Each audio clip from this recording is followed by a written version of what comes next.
சீன அதிபர் ஜி ஜின்பிங்கும் இந்திய பிரதமர் மோடியும் சந்திப்பு நடத்த தமிழகத்தில் உள்ள மாமல்லபுரம் தேர்ந்தெடுக்கப்பட்டிருந்தது. வழக்கமாக இந்தியாவிற்குள் வரும் அதிமுக்கிய உலக தலைவர்கள் பலர் டெல்லி செல்வதையே நாம் பார்த்து வந்துள்ளோம். சொல்லப்போனால் பிரதமர் மோடி ஜி ஜின்பிங் சந்திப்பு முடிவான போது அந்த சந்திப்பு மாமல்லபுரத்தில் நடைபெற வேண்டும் என சீனாவே வலியுறுத்தியதாக சொல்லப்படுகிறது. தமிழகத்தின் வரலாற்று சிறப்புமிக்க பழமையான பகுதியாக மட்டுமே இன்று வரை நாம் மாமல்லபுரத்தை கருதுகிறோம். ஆனால் பல்லவர்களின் ஆட்சி காலத்தில் சீனாவுடன் வர்த்தகம் செய்ய நுழைவு வாயிலாக மாமல்லபுரம் இருந்ததாக தொல்லியல் ஆய்வாளர்கள் தெரிவிக்கின்றனர். இப்படி பல நூறு ஆண்டு காலத்திற்கு முன்பே மாமல்லபுரத்துடன் தங்கள் மூதாதையர்கள் உறவு வைத்திருந்த காரணத்தால் தான் மாமல்லபுரத்தை ஜி ஜின்பிங் தேர்வு செய்ததாக கூறப்படுகிறது. சீனாவிற்கும் இந்தியாவிற்கும் பண்டைய காலத்தில் இருந்தே வர்த்தகம் மற்றும் கலாச்சார தொடர்புகள் இருந்துள்ளதை பல தொல்லியல் ஆராய்ச்சிகள் நிரூபணம் செய்திருக்கின்றன. இருநாட்டு பண்டைய உறவு குறித்து செய்யப்பட்ட ஆய்வில் மிக முக்கியமான அம்சமாக பட்டு வழித்தடத்தை இன்றும் பல வரலாற்று ஆராய்ச்சியாளர்கள் குறிப்பிடுகின்றனர். கிறிஸ்து பிறப்பதற்கு ஒரு நூற்றாண்டுக்கு முன் சீனாவில் ஓங்கி வளர்ந்த ஹான் சாம்ராஜ்யம் கிழக்கு ஆசியா, தெற்காசியா, தென்கிழக்காசியா உள்ளிட்ட பகுதிகளைச் சேர்ந்த நாடுகளிடம் வலுவான தொடர்பை ஏற்படுத்த முயன்றது. அதற்கு அவர்களுக்கு மிக முக்கியமாக பயன்பட்ட பொருள் சீனாவில் அபரிமிதமாக கிடைத்த தரமான பட்டு துணிகள். சீனாவின் பட்டு துணிகளால் பல ஆசிய நாட்டு மன்னர்கள் ஈர்க்கப்பட்டதால் அவற்றை அங்கெல்லாம் கொண்டு சேர்க்க முடிவெடுக்கப்பட்டன. அப்படி பல ஆசிய பகுதிகளுக்கும் சீனாவின் பட்டு துணிகளை கொண்டு செல்ல பயன்படுத்தப்பட்ட வழித்தடங்களை பட்டு வழித்தடங்கள் என குறிக்கப்படுகின்றன. இந்தியாவுக்கும் சீனாவுக்கும் இடையே இருந்த வர்த்தக உறவு 2000 ஆண்டுகளுக்கு முற்பட்டவை என தாராளமாக கூறலாம் என்கிறார்கள் வரலாற்று ஆய்வாளர்கள். இந்த பட்டு வழித்தடம் மூலம் இணைக்கப்பட்ட ஆசியாவின் பல பகுதிகள் நாகரிகத்தை நோக்கி வேகமாக நகர்ந்தன. முதலில் சீனாவிலிருந்து பட்டு துணிகள் மட்டுமே இந்தியாவிற்கு கொண்டுவரப்பட்ட நிலை மாறி இரு நாட்டுக்கும் இடையே வர்த்தகம் மற்றும் கலாச்சாரம் பகிர்வு ஏற்படவும் மேம்படவும் பட்டு வழித்தடம் கேந்திரமான ஒன்றாக திகழ்ந்தது. குறிப்பாக அறிவியல், சித்தாந்தங்கள், இலக்கியங்கள், மதங்கள், கலாச்சார கூறுகள் உள்ளிட்டவை இந்த காலகட்டத்தில் இரு நாடுகளுக்கும் இடையே பரிமாற்றமாகின. சீனாவில் தற்போதும் தழைத்தோங்கும் புத்த மதம் இந்தியாவில் இருந்து சென்றது என்பது இருநாட்டு உறவின் நெருக்கத்தையும் முக்கியத்துவத்தையும் உணர்த்துகின்றன. புத்தரால் தொடங்கப்பட்ட பௌத்த மதம் மௌரிய சாம்ராஜ்யத்தின் மாமன்னரான அசோகரின் காலத்தில் அகண்ட இந்தியா முழுவதும் பறந்து விரிந்து வளர்ந்ததை வரலாற்று ஆய்வாளர்கள் பல ஆதாரங்களோடு நிறுவுகின்றனர். அசோகரின் ஆட்சி காலத்தின் போதும் அவரது மறைவுக்கு பின்னரும் அவரது வழித்தோன்றல்களாக வந்த பலர் பௌத்த மதத்தை சீனா, இலங்கை என ஆசிய கண்டம் முழுக்க வளர்த்தெடுக்க முயன்றனர். இந்தியாவுக்கும் சீனாவுக்கும் இடையே எவ்வாறு ஒரு பலமான உறவு இருந்ததோ அதே போல தமிழகத்திற்கும் சீனாவுக்கும் இடையே மிக நீண்ட பாரம்பரியம் கொண்ட தனி சிறப்பான உறவு உள்ளது. குறிப்பாக பல்லவ மன்னர்களின் ஆட்சி காலத்தில் செழிப்பாக விளங்கிய அவர்களது தலைநகரமான காஞ்சிபுரத்திற்கும் சீனாவுக்கும் மிக நெருங்கிய தொடர்புகள் இருப்பதாக தொல்லியல் ஆய்வறிஞர்கள் அடித்து கூறுகின்றனர். 1ஆம் நூற்றாண்டில் ஹான் சாம்ராஜ்யத்தின் வரலாற்றை பதிவு செய்த பான்கோ என்ற சீன வரலாற்றாசிரியர் பல்லவர்களின் சிறப்புகள் குறித்தும் அவர்கள் ஆட்சி செய்த காஞ்சிபுரத்தை குறித்தும் புகழ்ந்து குறிப்பிட்டுள்ளார்.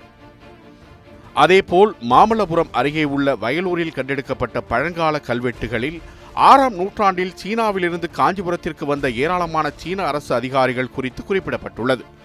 சீனாவை சேர்ந்த பழங்கால நாணயங்கள், ஸ்லேடன் பானை ஓடுகள் ஆகியவை மாமல்லபுரம் அருகே கண்டெடுக்கப்பட்டது உள்ளிட்டவற்றை கோடிட்டு காட்டும் தொல்லியல் அறிஞர்கள் பல்லவர்களுக்கும் சீனர்களுக்கும் மிக நெருங்கிய உறவு இருந்ததில் மாற்று கருத்தில்லை என பல ஆதாரங்களுடன் கூறுகின்றனர்.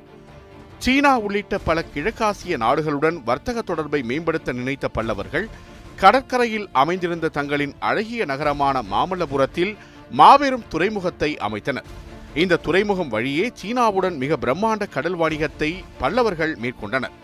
இதற்கு உதாரணமாக சங்ககால தமிழ் நூல் தொகுப்பான பத்துப்பாட்டில் அடங்கிய பட்டினப்பாலையில் மாமல்லபுர துறைமுகத்தில் நங்கூரமிட்டு நின்று கொண்டிருந்த மாபெரும் சீன கப்பல்கள் குறித்த குறிப்புகள் அடங்கியுள்ளது. காஞ்சிபுரத்தை தலைநகராக கொண்டு ஆட்சி செய்த பல்லவ மன்னர்கள் கட்டிடக்கலையில் சிறந்து விளங்கினர் என்பதை மாமல்லபுர கற்சிற்பங்கள் பல நூற்றாண்டுகள் கடந்தும் இன்றும் பறைசாற்றிக் கொண்டிருக்கின்றன. இந்த சமயத்தில் பல்லவ மன்னர்களின் கலை ஆர்வம் குறித்தும் கட்டிடக்கலை, சிற்பக்கலைக்கு அவர்கள் அளித்த முக்கியத்துவம் குறித்தும் சற்று விளக்க வேண்டியுள்ளது. பல்லவர்கள் கட்டடக்கலைகளிலும் சிற்பக்கலைகளிலும் தனிச்சிறப்பு கொண்டு விளங்கினர் என்பது அவர்கள் நிர்மாணித்த கோயில்களை பார்க்கும்போது நாம் அறிந்து கொள்ளலாம். திராவிட கட்டிடக்கலையும் ஆரம்ப காலத்தியதாக பல்லவர்களின் கட்டிடக்கலையை சுட்டிக்காட்டும் தொல்லியல் ஆராய்ச்சியாளர்கள் அது சோழர்கள் காலத்தில் பல உச்சங்களை தொட்டதாக கூறுகின்றனர்.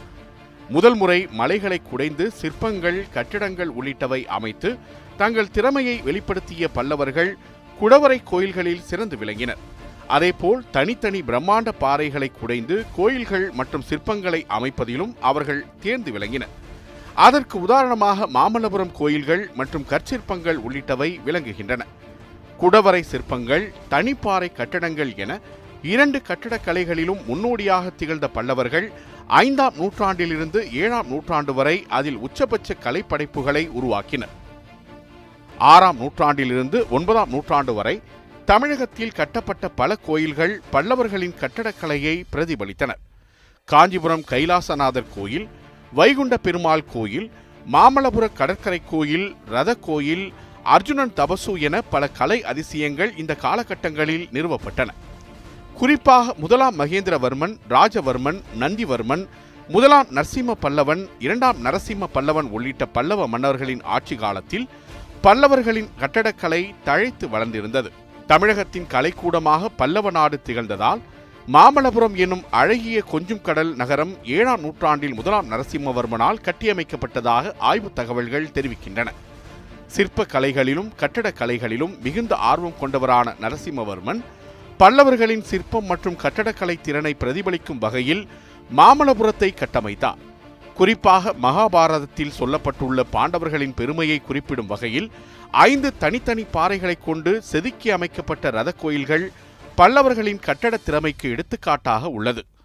அதேபோல் கடுமையாக தவம் இருந்து சிவனிடம் அர்ஜுனன் தபசு பெறும் நிகழ்வை மிக தத்ரூபமாக படைப்பு சிற்பமாக அமைத்திருக்கும் பல்லவர்களின் சிற்பக்கலை திறனை உலகம் இன்றும் வியக்கிறது. அதன் வெளிப்பாடாகத்தான் மாமல்லபுரத்திற்கு ஐநாவின் யுனெஸ்கோ அமைப்பின் உலக பாரம்பரிய அங்கீகாரம் அளிக்கப்பட்டது. தனது கனவு நகரமாக மாமல்லபுரத்தை கட்டமைத்த நரசிம்மவர்மன் அதற்கு தனது பெயரை சூட்டி மனநிறைவடைந்தார். மல்யுத்தம் செய்வதில் சிறந்த மாவீரரான நரசிம்மவர்மனுக்கு அளிக்கப்பட்ட மாமல்லன் என்ற பட்டத்தில் பிறந்த ஊர்தான் மாமல்லபுரம். பல்லவர்களின் கட்டடக்கலையின் சிறப்பு, கலாச்சார பண்பாடுகளின் தனித்துவம் உள்ளிட்டவை சீனர்களை பெரிதும் கவர்ந்திருந்ததை பல சீன இலக்கியங்கள் தெரிவிக்கின்றன. 6ஆம் நூற்றாண்டில் சீனாவிலிருந்து இந்தியா நோக்கி புறப்பட்ட பௌத்த துறவியான யுவான் சுவாங் காஞ்சிபுரத்தின் சிறப்புகள் குறித்து தனது பயண கட்டுரையில் பல இடங்களில் விளக்கியிருக்கிறார். இந்தியா வந்தடைந்த யுவான் சுவாங் வட இந்தியாவின் பல பகுதிகளுக்கு சென்று பௌத்த மதத்தை முன்னிறுத்தி வாதம் செய்து பலரை தோற்கடித்திருக்கிறார். பின்னர் பௌத்த நூல்களை சீன மொழியில் மொழிபெயர்க்க காஞ்சிபுரம் வந்த யுவான் சுவாங் பல்லவர்களின் ஆட்சியை கண்டு ஆச்சரியமடைந்தார். இந்தியாவில் தழைத்தோங்கிய பௌத்த மதத்தை குறித்து அறிந்து கொள்ளும் ஆர்வத்தில் சீனாவிலிருந்து இந்தியா வந்த யுவான் சுவானிற்கு காஞ்சிபுரத்தில் நிலவிய பௌத்த சூழல் அவருக்குள் பிரமிப்பை ஏற்படுத்தியது. இங்கு நாம் சற்று அசோகரின் ஆட்சி குறித்து சொல்லியாக வேண்டும். அகண்டு விரிந்த இந்திய நிலப்பரப்பை ஆண்ட மாமன்னன் அசோகர். கலிங்க போருக்கு பின்னர் புத்தரால் ஈர்க்கப்பட்டு பௌத்த மதத்தை தழுவியதை வரலாறு அறிந்தவர்கள் அனைவரும் தெரிந்ததே. இந்தியாவை சர்வ வல்லமையுடன் அசோகர் ஆட்சி செய்து கொண்டிருந்த காரணத்தால் தான் பின்பற்றும் பௌத்த மதத்தை மக்கள் மத்தியில் பரப்பும் முயற்சியில் அசோகர் ஈடுபட்டார். அதன் ஒரு பகுதியாக தனது மகன் மகேந்திரன் மற்றும் மகள் சங்கமித்ராவை தென்னிந்தியாவிற்கு அனுப்பி அங்கு பௌத்த மதத்தை பரப்ப பணித்ததாக வரலாற்று ஆசிரியர்கள் குறிப்பிடுகின்றனர். இதன் விளைவாக தமிழகத்தின் தலைமை பௌத்த மையமாக காஞ்சிபுரம் விளங்கியதாகவும் பலர் குறிப்பிடுகின்றனர். அதற்கு வலு சேர்க்கும் வகையில் காஞ்சிபுரம் வந்த யுவான் சுவாங் அங்கு அமைக்கப்பட்டிருந்த பிரம்மாண்ட பௌத்த ஸ்தூபிகள், மடங்கள் குறித்து தனது பயணக்குறிப்பில் பதிவு செய்திருந்ததை வரலாற்று அறிஞர்கள் சுட்டிக்காட்டுகின்றனர். இப்படி பௌத்த மதங்கள் வியாபித்திருந்த காஞ்சிபுரம் கல்வி நகரமாகவும் விளங்கியதாக பல வரலாற்று இலக்கியங்கள் குறிப்பிடுகின்றன. அதற்கு உதாரணமாக கிபி 5ஆம் நூற்றாண்டில் தொடங்கப்பட்ட உலக புகழ்பெற்ற பௌத்த பள்ளிக்கூடமான நாலந்தா பல்கலைக்கழகத்தில் காஞ்சிபுரத்தைச் சேர்ந்த தர்மபாலர் தலைமை ஆசிரியராக இருந்ததாக ஆய்வறிஞர்கள் கூறுகின்றனர். இதற்கு வலு சேர்க்கும் வகையில் நாலந்தா பல்கலைக்கழகத்தில் தர்மபாலரின் வழிகாட்டுதலின் கீழ் தான் பயின்றதாக சீன துறவி யுவான் சுவாங்கே குறிப்பு எழுதியுள்ளார். கல்வி, கலை, வணிகம் உட்பட பல்வேறு துறைகளில் கோலோச்சி விளங்கிய பல்லவர்கள் 4ஆம் நூற்றாண்டின் தொடக்கத்தில் இருந்து தமிழகத்தின் தொண்டை மண்டலத்தில் வலுப்பெறத் தொடங்கினர். களப்பிரர்களின் வீழ்ச்சிக்கு பிறகு தொண்டை மண்டலத்தில் எழுச்சி பெற்ற பல்லவர்கள் 4ஆம் நூற்றாண்டிலிருந்து 9ஆம் நூற்றாண்டு வரை ஆட்சி கட்டிலில் நீடித்திருந்தனர். பல்லவர்களின் ஆட்சி தமிழகத்தின் வரலாற்றில் பல்வேறு அம்சங்களில் திருப்பு முனையாக அமைந்தது என கூறலாம். குறிப்பாக பல்லவர்கள் காலத்தில் காஞ்சிபுரத்தில் அதிகரணம் என்ற பெயரில் நீதிமன்றங்கள் அமைக்கப்பட்டு மக்களுக்கு நீதி பரிபாலனம் செய்யப்பட்டன.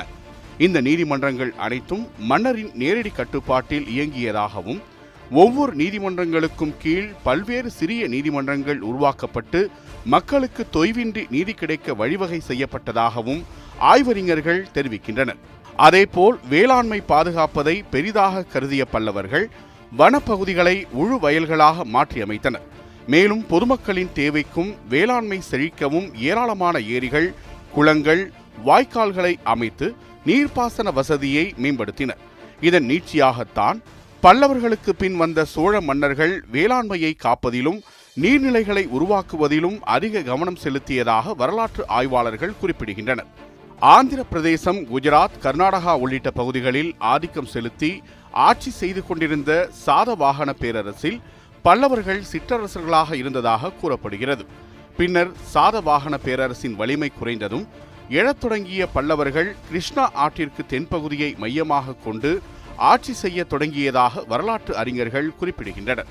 கொஞ்சம் கொஞ்சமாக தங்களது படை வலிமையை பெருக்கிக் கொண்ட பல்லவர்கள் தொண்டை நாட்டையும் களப்பிரர்களையும் சிற்றரசர்களாக இருந்த அக்கால சோழர்களையும் வென்று வட தமிழகம் முழுவதையும் தங்களது ஆளுகைக்குள் கொண்டு வந்தனர்.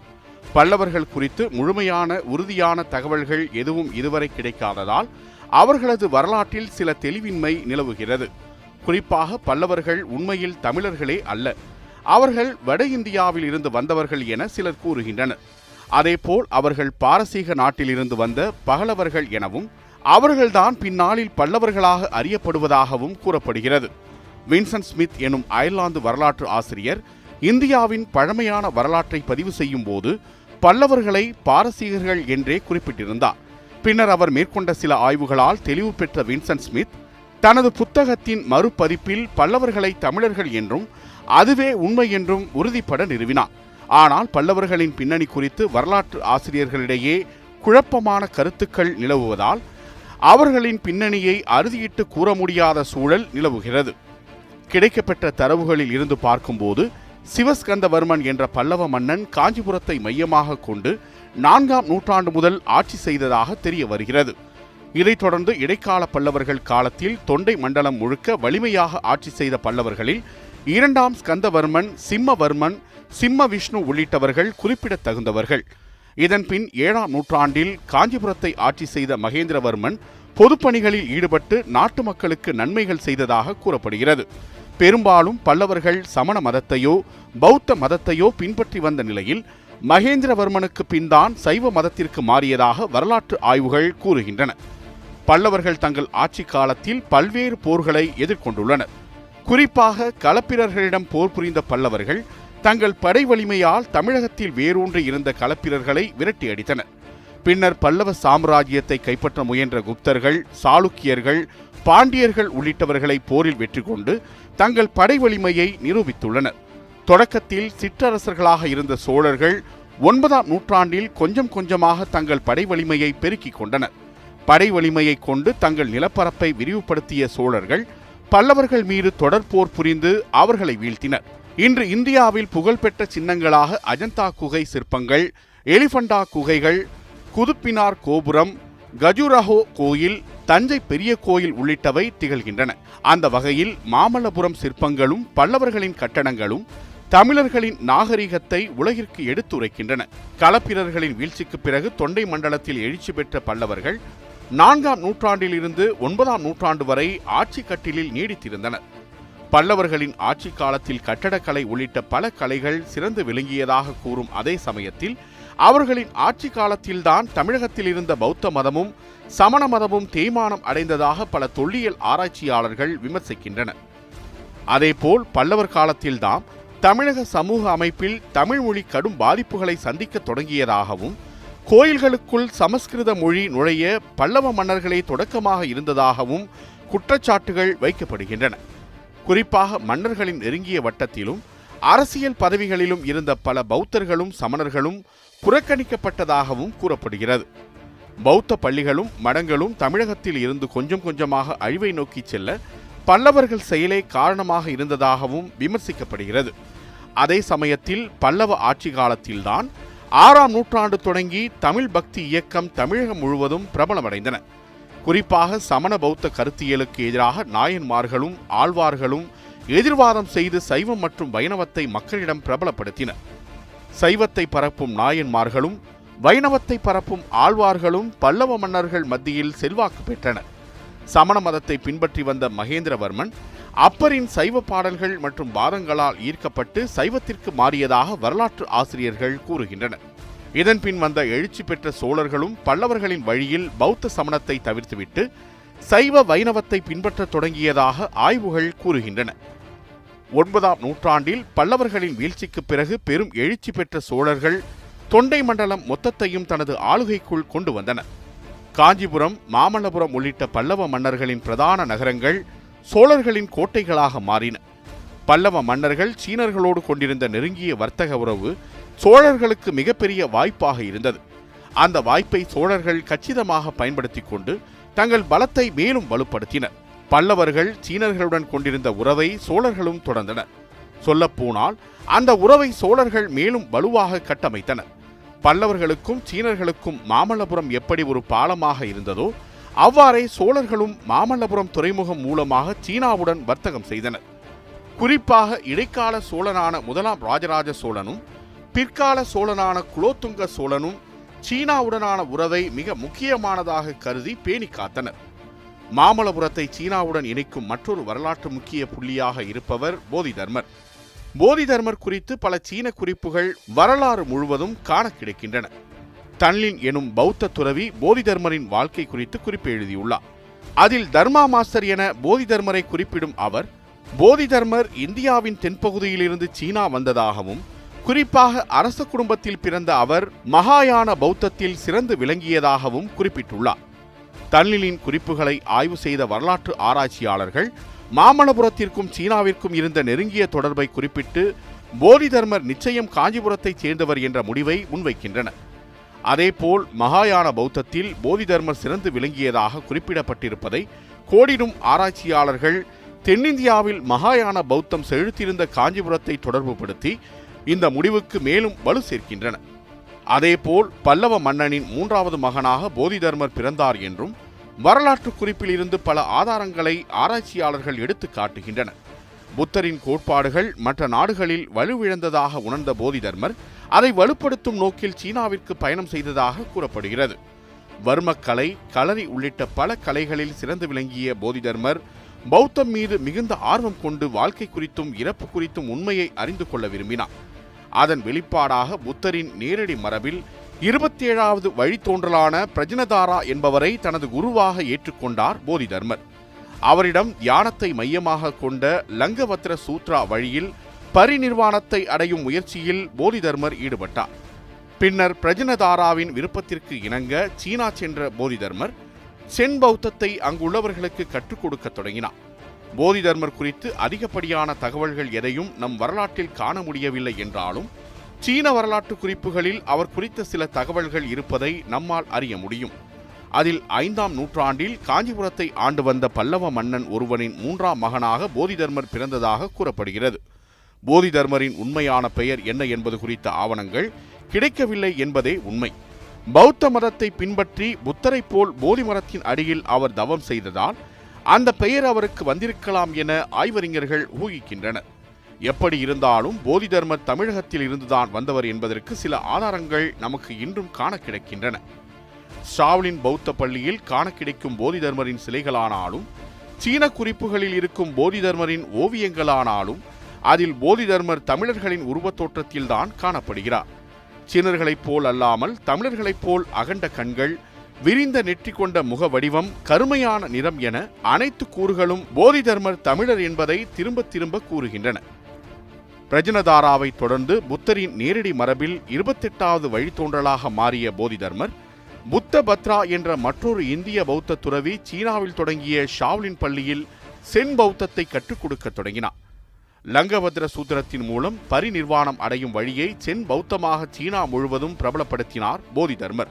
அதோடு பல வர்மக்கலைகளையும் ஷாவ்லின் பள்ளியில் இருந்தவர்களுக்கு அவர் கற்றுக் கொடுத்தார். அந்த சென் வர்ம கலைகளே பின்னாளில் கும்ஃபுவாக மாறியதாக பல ஆய்வறிஞர்கள் கூறுகின்றனர். இன்று சீனா உள்ளிட்ட பல கிழக்காசிய நாடுகளில் கும்ஃபு கலை அந்த நாட்டு மக்களின் வாழ்வியலில் எந்த அளவுக்கு ஒன்றிய ஒரு கூறாக இருப்பது என்பதை நம்மால் உணர முடிகிறது. அப்படி ஒரு கலையை தங்களுக்கு அளித்ததன் வெளிப்பாடாகத்தான் கிழக்காசிய மக்கள் பலர் போதி தர்மரை தாமோ என அன்போடு அழைக்கிறார்கள். சொல்லப்போனால் சீனாவின் ஒரு அடையாளமாகவே கும்ஃபு இருக்கும் நிலையில் அது மாமல்லபுரத்தைச் சேர்ந்த போதி தர்மர் மூலம் நிகழ்ந்துள்ளது என்பதோடு இணைத்து பார்க்கும்போது சீன மாமல்லபுரம் உறவின் ஆழத்தையும் அதன் முக்கியத்துவத்தையும் நம்மால் அறிய முடிகிறது.